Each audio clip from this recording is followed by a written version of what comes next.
சிற்றஞ்சிறு காலே வந்துன்னை சேவித்து சிற்றஞ்சிறு காலே வந்துன்னை சேவித்தும்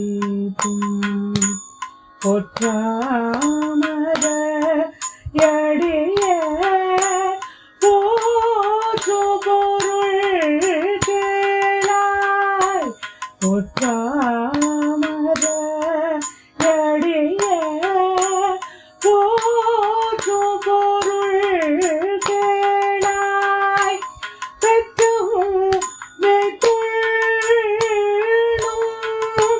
குலத்து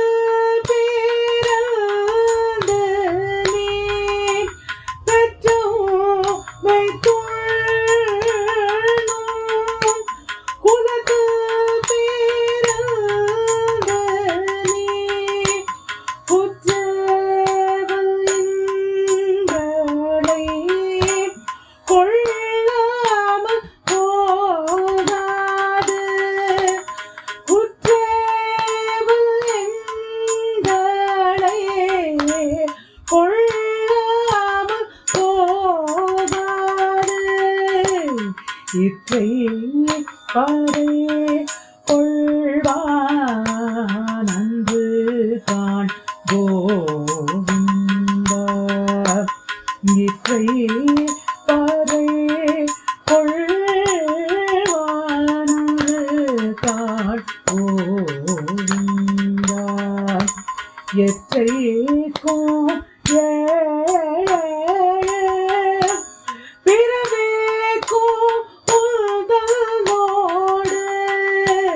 எற்றைக்கும் பிறவேக்கும் உதனோடு உற்றோமே யாவோ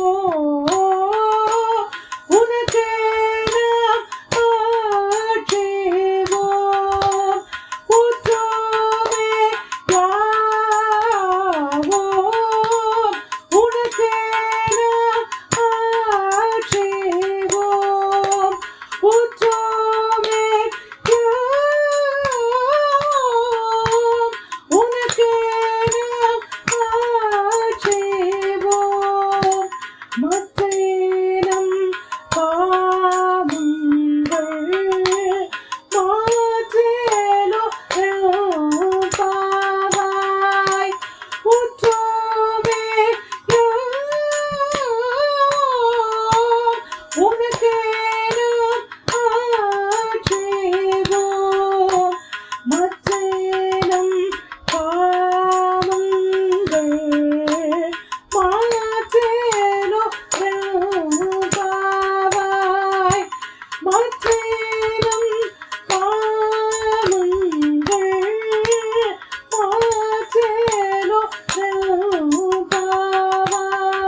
நமது கோதை நாச்சியார் ஆண்டாள் இதற்கு முந்தைய பாசுரங்களில் எல்லாம் பறை வேண்டும் என கண்ணபெருமானை கேட்டுக்கொண்டிருந்தாள் அல்லவா?